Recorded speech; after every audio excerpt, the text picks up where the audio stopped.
Friends, एक breaking news आपके लिए लेके आया हूं। जैसा आप जान गए होंगे कि आज एचआरडी मिनिस्ट्री लाइव पे आने वाले थे, शिक्षा मंत्री हमारे आज, जिसके वजह से जो उन्होंने लाइव आने के बाद जो घोषणा करी है उसके रिगार्डिंग आपसे बात करने के लिए आया हूं। मैंने बोला था आपको कि हर ब्रेकिंग न्यूज आप तक जरूर दूंगा।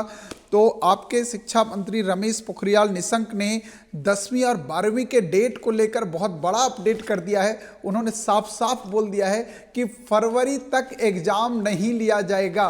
इस कोरोना काल के सिचुएशन को देखते हुए फरवरी तक एग्जाम नहीं लिया जाएगा।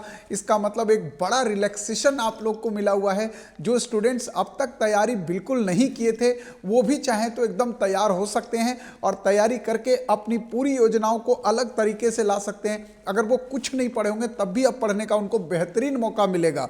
तो उन्होंने साफ कर दिया कि फरवरी तक एग्जाम नहीं होंगे।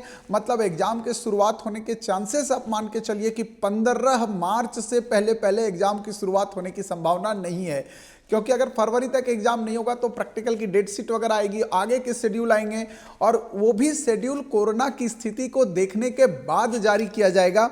ऐसा उन्होंने साफ साफ लगाया जा रहा है, बता दिया है। पहले हम लोग एक उम्मीद लगा रहे थे कि जनवरी से मार्च के शुरुआत तक, मतलब फरवरी के एंड तक कभी भी एग्जाम डेट आपका आ सकता है, कि कोई भी डेट हो सकता है शुरुआत का। बट इन सारे चीज़ों पे, सारे कयासों पे पूर्ण विराम लग गया है और एकदम डिक्लेयर कर दिया गया है कि अब बोर्ड का एग्जाम जो है वो मार्च के बाद होगा, या मार्च से होगा या मार्च के बाद होगा। मतलब हो सकता है ये संभावना, जैसा हम लोग को लग रहा था कि अप्रैल फर्स्ट वीक में जाके एग्जाम कंडक्ट करवाया जा सकता है, हो सकता है इस तरह की कंडीशन बने। लेकिन क्लियर बात हो गई है कि फरवरी तक एग्जाम आपका नहीं होने जा रहा है। साथ ही साथ मैं आपको बताना चाह रहा हूं कि इन्होंने साफ शिक्षा मंत्री ने यह बात बोला कि हमारे पास 1000 विश्वविद्यालय हैं, 10 से 15 लाख स्कूल हैं और लगभग 33 करोड़ विद्यार्थी हैं जो कोरोना काल में अपनी पढ़ाई से पूरी तरह से अपने पढ़ाई को हैम्पर कर चुके हैं। और ऐसी स्थिति में एग्जाम कराना उनके मेंटल पे सीधा सीधा प्रेशराइज करने वाली बात है, उनको सीधा सीधा मेंटली टॉर्चर करने वाली बात है। इसलिए उनको राहत देते हुए उनको पढ़ने का थोड़ा वक्त दिया जाए और उसको ध्यान में रखकर ये एजुकेशन मिनिस्टर का जो फैसला आया है बहुत स्वागत योग्य फैसला है। हम सबका इसका स्वागत करना चाहिए। बहुत बेहतरीन फैसला उन्होंने लिया है और उन्होंने साफ साफ कहा कि फरवरी तक एग्जाम नहीं होगा। दूसरी बात, जो एक यूनिक चीज की स्टार्टिंग उन्होंने करने की बात कही कि इंडिया में जो है अब जो क्लासेस चलेंगी वो एग्जैक्टली एआई, मतलब आर्टिफिशियल इंटेलिजेंस के माध्यम से संचालित करने की बात चल रही है। अगर आर्टिफिशियल इंटेलिजेंस के माध्यम से अगर इंडिया में क्लासेस अगर स्टार्ट होती हैं तो वर्ल्ड का ये पहला कंट्री बन जाएगा जो कि पहला इस तरह से इस टेक्नोलॉजी के साथ जो है वो अपनी क्लासेस कराएगा और पूरी दुनिया की निगाहें जो है वो इस टाइम इसके ऊपर लगी हुई हैं।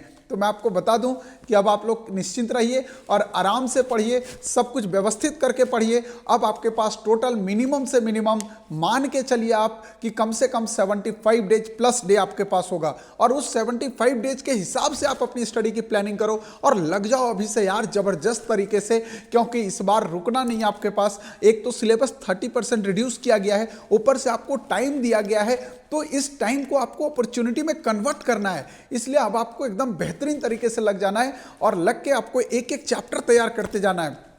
मैंने आपको बता दिया कि बहुत सारे कोर्सेस इस टाइम लॉन्च हो रहे हैं, हर जगह पे लॉन्च हो रहे हैं। मैंने भी अपने 2 कोर्स लॉन्च किया हुआ है, सारांश लॉन्च किया हुआ है, आपके पास अभ्यास कोर्स लॉन्च किया हुआ है। अगर आपने अभी तक कुछ नहीं पढ़ा तो आप आराम से मेरे साथ जुड़ो। पूरी केमिस्ट्री की जिम्मेदारी चंद्रहास सर की बारी, आप टेंशन ना लो, ये मेरी जिम्मेदारी है। मैं पूरी केमिस्ट्री आपको करा के दूंगा और आप ऐसे ही अदर सब्जेक्ट के लिए भी टीचर्स को ढूंढो, अपने फेवरेट टीचर को, और सबके साथ जुड़ के अपने बोर्ड के प्रिपरेशन को एकदम हाइक पे ले जाओ ताकि मजा आ जाए। और अगर आप कंपटीशन की तैयारी कर रहे हो, मान लो आप नीट वगैरह की तैयारी कर रहे हो, जेई की तैयारी कर रहे हो, तो आपको एक अच्छा टाइम नीट वालों को खास के लिए मिल सकता है। जेई के लिए तो एकदम डेट की घोषणा हो गई है कि 4 फेज में एग्जाम होगा, पर नीट के रिगार्डिंग अभी तक किसी तरह का कोई इंफॉर्मेशन नहीं आया हुआ है। तो जहां तक मुझे लग रहा है कि नीट का एग्जाम भी जो है वो जून 15 के बाद ही होने की संभावना है। मतलब अगर आप नीट की तैयारी कर रहे हो 2021 के लिए तो आपको एक सफिशिएंट टाइम मिलने की संभावना है। तो इसलिए आप लोग लग जाओ जोर शोर से और एकदम इसी हिसाब से आप अपनी तैयारी को जारी रखो। मैं उम्मीद कर रहा हूं कि आपको ये न्यूज बहुत एनर्जी के साथ आपको आगे बढ़ने के लिए प्रेरित करेगा और अब आपका हौसला बढ़ जाएगा कि अब मेरा एग्जाम बहुत जल्दी नहीं आ रहा है, थोड़ा सा टाइम है। अपने मेंटल सेटअप को बहुत स्ट्रांग कर लो मेरे दोस्त, और स्ट्रांग करके लग जाओ एकदम। अब आपको पता चल जाएगा कि कब होगा बोर्ड का एग्जाम और कब होगा नीट का एग्जाम। आपके पास एक अच्छा गोल्डन अपॉर्चुनिटी है, इसलिए फटाफट पढ़ना शुरू कर दो और हो जाओ, अपने आप को कर लो तैयार। तो माय डियर फ्रेंड्स, ऐसे मेरे वीडियो को आप लोग जैसे पसंद करते हो वैसे पसंद करो। हर एक लेटेस्ट अपडेट आप तक देता रहूँगा, चाहे वो बोर्ड से रिलेटेड हो, चाहे वो नीट से रिलेटेड हो, आपको हर अपडेट सबसे पहले मैं देता रहूँगा।